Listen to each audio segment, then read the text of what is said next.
I am an intuition teacher and I cannot teach you to be intuitive. Hmm? What you talking about, Deb D?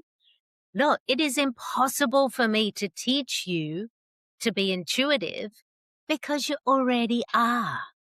What I teach is how you can listen, how you can connect to it, develop trust, leverage it in your leadership, work with it in strategy and decision making. Like, that's what I teach. How to work with it, how to strengthen it, how to know it, how to trust it. But I can't teach you how to be intuitive when you already are. In fact, I'm going to put it out there.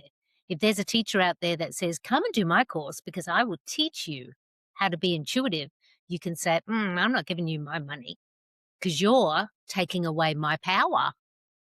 Because your power is we're all naturally intuitive. But today, my friends, here inside our story vault, the BeHER podcast for episode 13, the number of the divine feminine, we're going into intuitive wisdom. And we're going to look at it through two different lenses, two lenses that have come into focus for me in the last couple of months. So this episode came through me, started to organize itself in my mind as I was walking the beach on Monday morning. Here's a hot tip as your intuition teacher. Most of the time, your intuition is going to turn up when you're either moving or doing the dishes or at the end of a yoga class or in a conversation with one of your soul sisters. Sometimes you might get it in the meditation. Sometimes you might get it in a dream or journaling, but a lot of the time, your intuition is going to run like a river when you're just being human and you're open and allowing. And that's me walking the beach. So I'm walking the beach on Monday and I start to see these new lenses coming into focus. And one is little me, and the other is information about intuition that Sage and the Blue family have been sharing with me, either in channeled sessions that I've done with other women or in my own private conversations with them through walks we take together or journaling that I do with them. And I'm going to bring that into focus for us all because as an intuition expert, and I'm going to call her, I want to be an intuition teacher. If I'm not already, I'm really good. You might want to come hang out with me if you want to know more about your intuition because I love it. To me, it's playtime and it's one of our superpowers. And I want all women to be connected to as much power as possible. So episode 13 is all about intuitive you and these two lenses. So I'm going to say this right off the bat. This is still alive in me. It's still making sense inside me. And so we're going to work it out together. I know where I'm going with what I want to say, but what actually comes out of my mouth, let's see what happens. We're in it now. So let's go first to Little Deb. So Little Deb, from what I have been able to glean literally from hypnosis sessions and speaking to my mother in other ways, and what I say glean is I don't actually have a direct memory of this, but little me, round about when I was 3, told my spirit friends to go away because they were getting me into trouble. I wanted to be the good girl. And for years, I saw that as the greatest assault on my life because my power had been taken away because it was dangerous to the church and the patriarchy, and I was really pissed about that. But what I hadn't connected to that story is what happened next for little me. So my mother tells that the year that I was turning 4, is the year that she spent a lot of time in the emergency department, literally taking me to hospital. I wasn't sick with an illness. I was just hurting myself a lot. I spoke to my mother about this the other day, which is part of kind of what sparked this reorganizing of my meaning making around this. Because Monday night I was like, I'm calling Barbara. I got to ask my mum about this.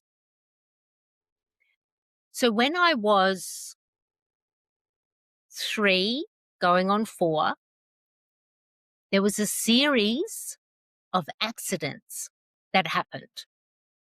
I broke my left leg in 3 spots and ended up with a cast from ankle all the way up to hip. I split my left ear. My sister, Judith, was making a mess with water in the bathroom, and my mum said to me, go and tell her not to make a mess. Too late. She was already making a mess. So I go running around the corner from the hallway to go into the bathroom. I slip, and I slip into the bathroom, but my ear didn't.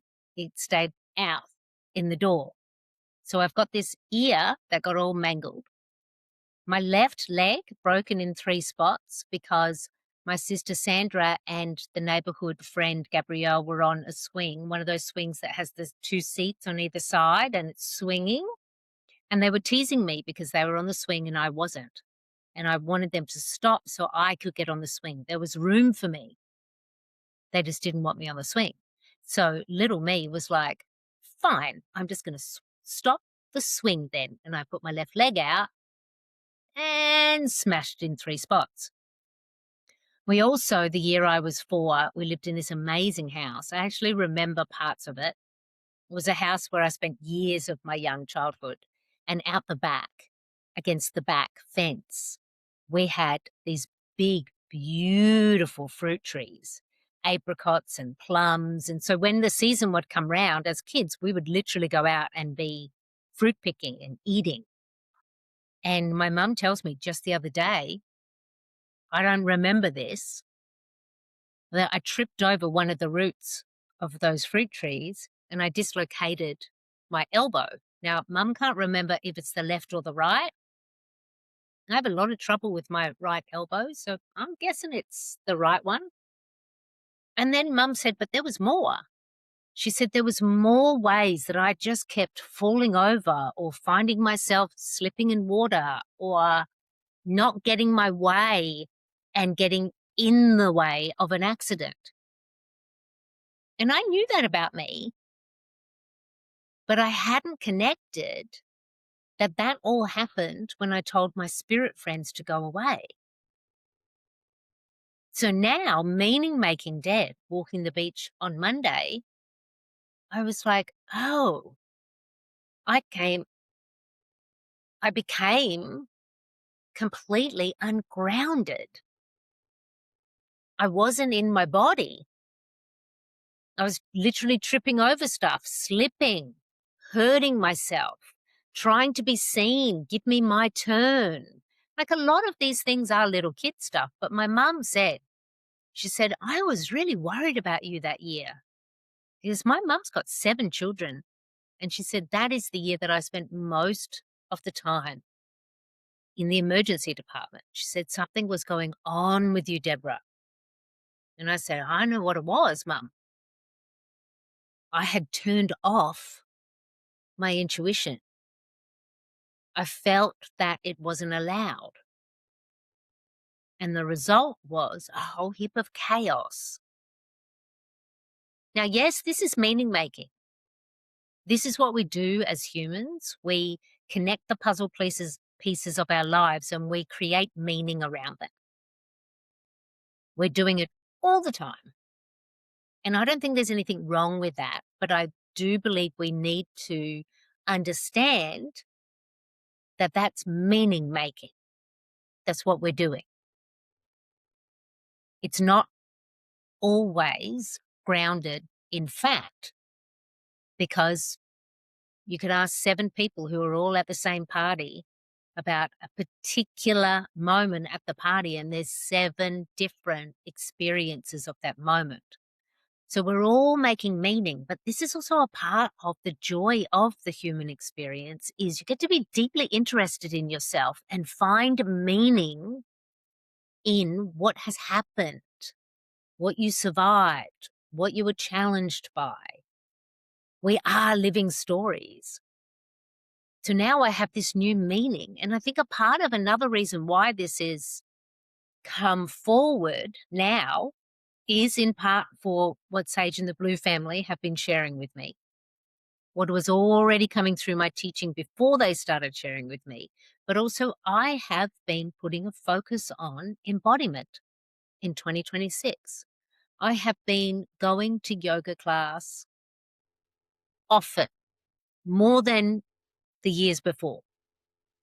I love going to yoga class. I actually find it quite social. I know it's good for my body. It's one of the things that gets me out of my mind. But this year, so I'm going consistently.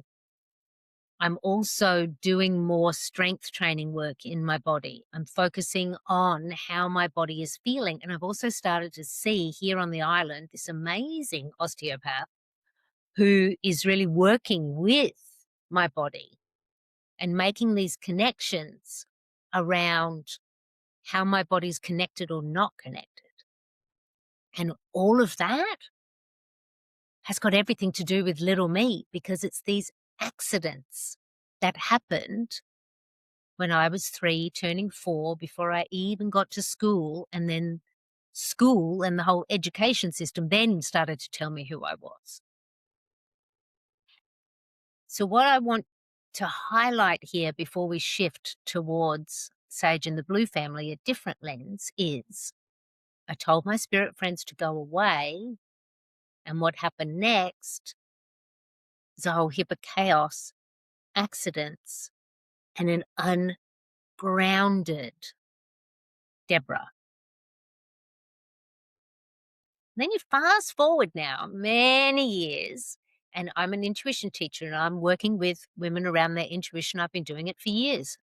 I've been playing in the intuitive playground for a few decades at this point.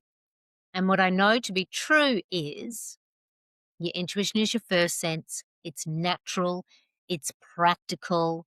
It's your inner guidance system. It's not mystical or magical.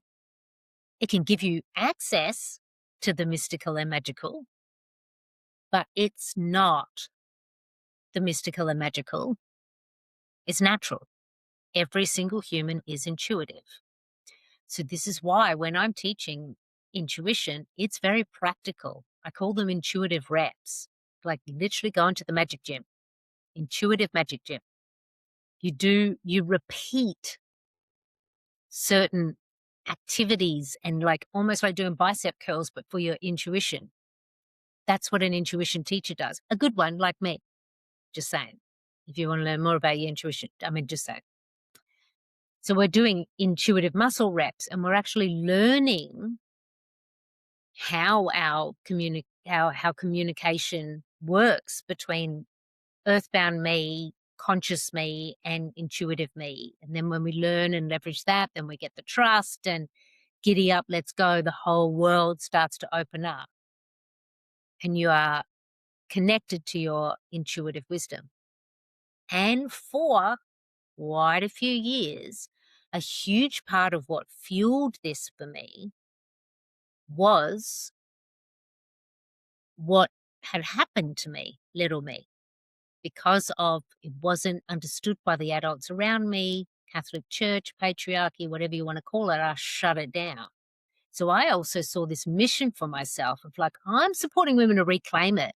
Because middle finger to the patriarchy and organized religion, they stole it from us. They silenced it. They shamed it, which is all true. But now I'm seeing it in a new way. And I'm seeing it as it's just a part of you. Maybe take the just out of that. Let's change that sentence.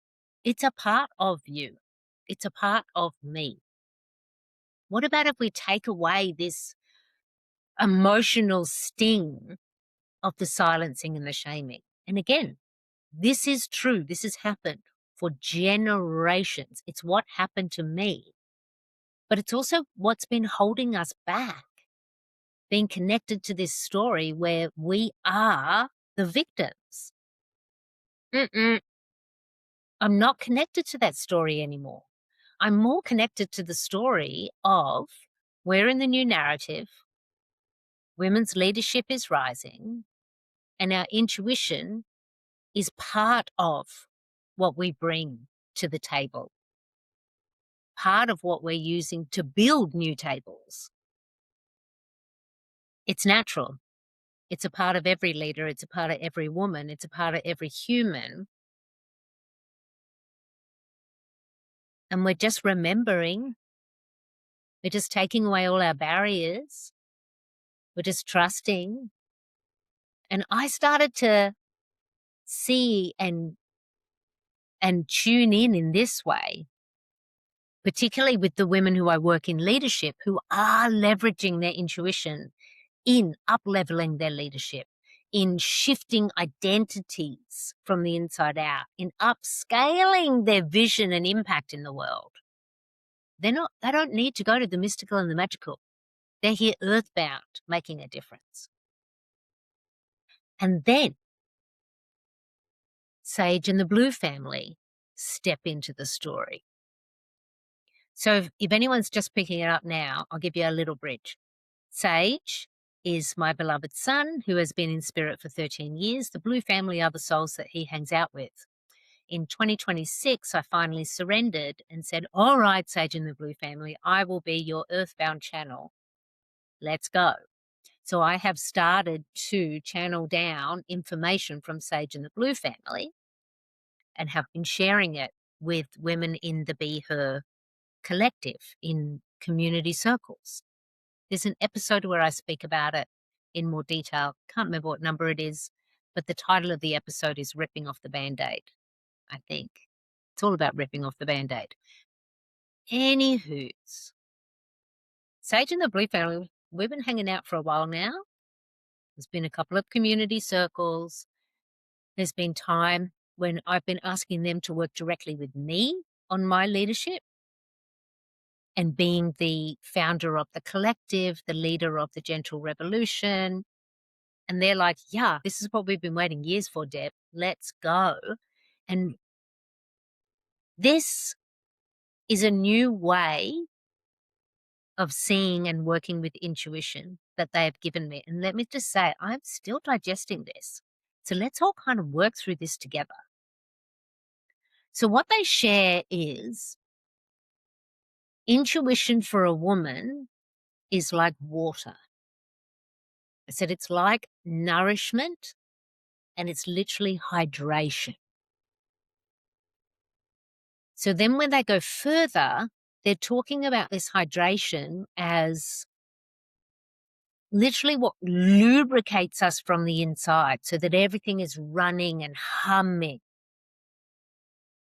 And then what they showed me next is women have been running the race, like a marathon type of race, just taking little sips of the water, not fully hydrating, because we're allowed intuition in certain places, or maybe when it's useful in some way, or in the quiet, special places that we don't tell the whole world about.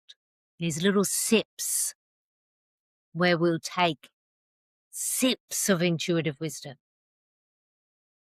And so Sage and the Blue family are like, yeah, this is why, Deborah, we want you helping people understanding you're already intuitive. It's there. You just got to drink a whole heap more water. And partly, I think they mean drink water, because as an intuition teacher, I will also tell you, you want to be hydrated because your intuition really needs you to be hydrated, particularly if you're doing any type of imagination or inspiration work. But more than that, they're saying, see it as the inner hydration, kind of like turning the tap back on for the intuitive wisdom to flow, so that as women, we become fully hydrated. And then from that fully hydrated place, we then step into leadership. So let me just peel that back for a second. So you've either been on a long walk or a run or even in a race, or just out on a day where you didn't take enough water. But we all know that feeling of that dryness in the mouth. And when your mind just starts to fixate on drinking a nice cold glass of water, like right now with me, vibe in that feeling of I'm so fucking thirsty. I want to drink a river. It's so thirsty. That's what Sage and the Blue family is showing me. That's what women have been doing for generations. Doing all that we do, all the multitasking that we do.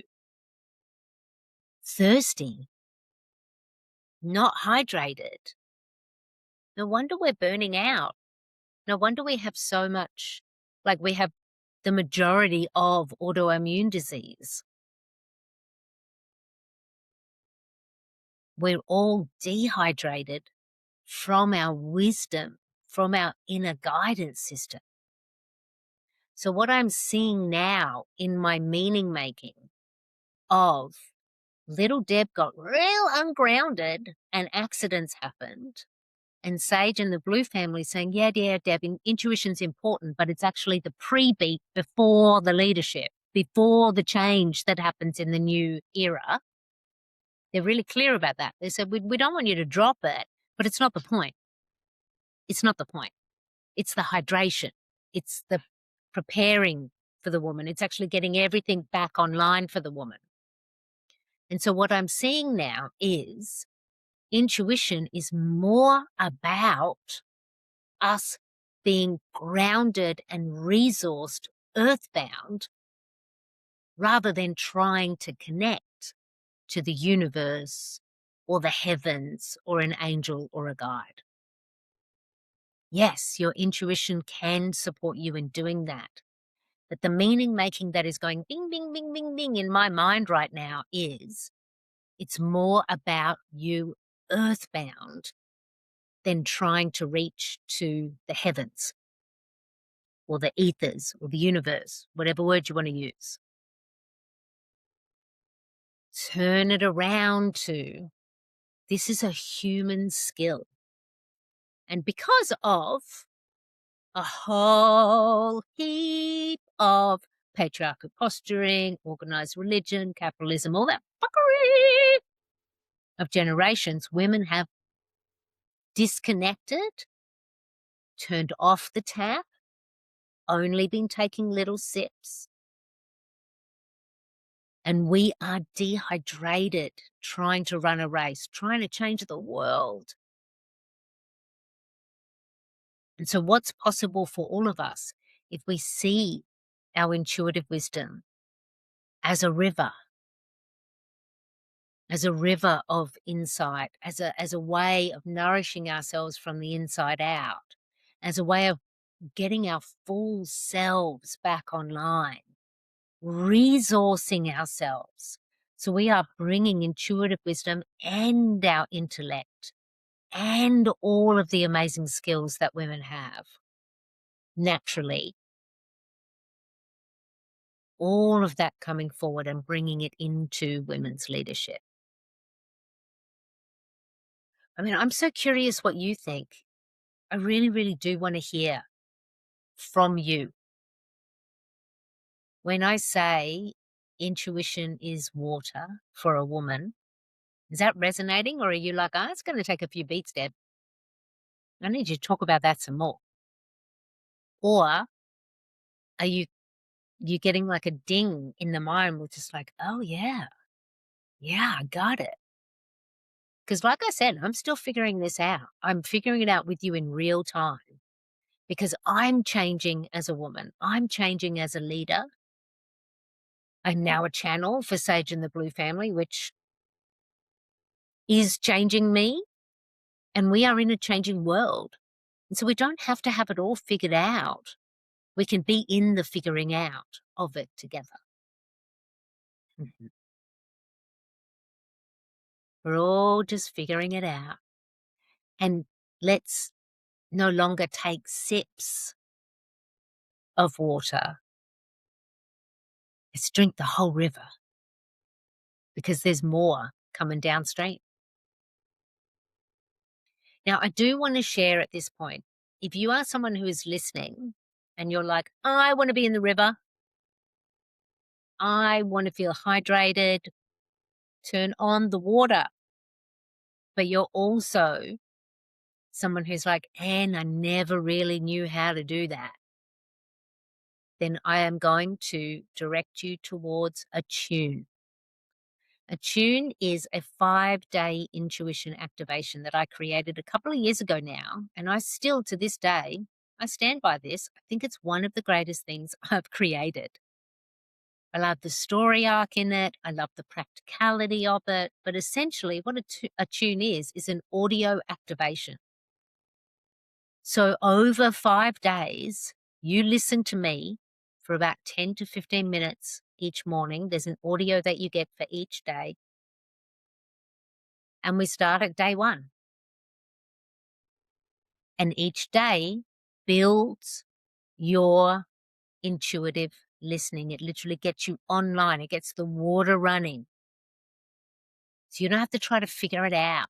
It doesn't have to be complicated. It's not going to take trying to find Zen in meditation, which is also, I have to say, as your intuition teacher, don't go doing that.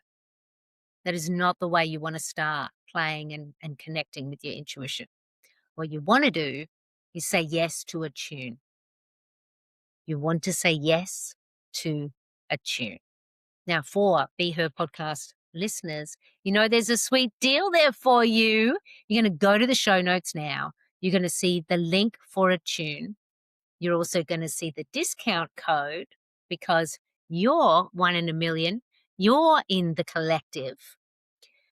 And I want as many women as possible to practically connect to their intuition, take a big drink of water, get hydrated because we need all of you in the gentle revolution.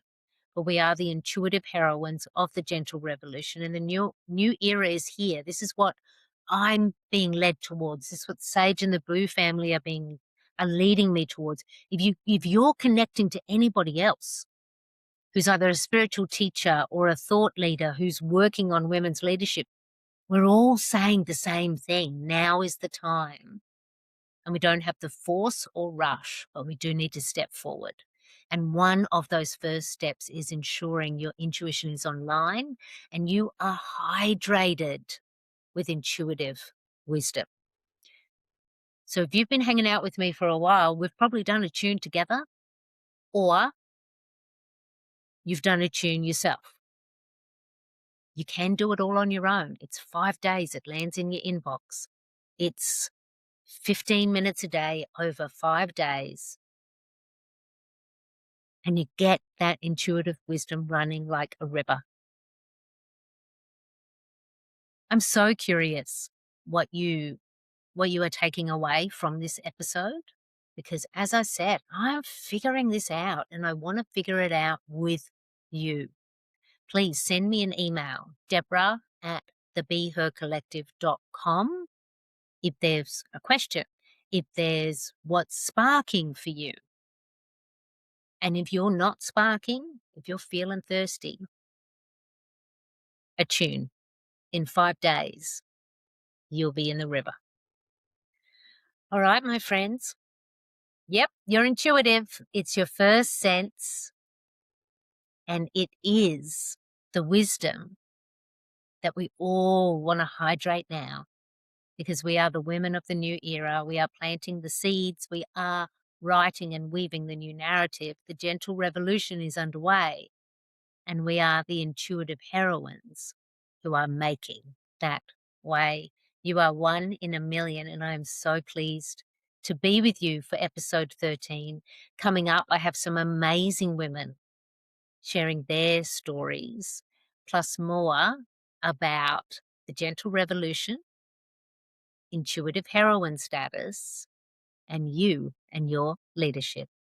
Until then, my friends, go and drink some water, and I'll see you in the playground. Big love.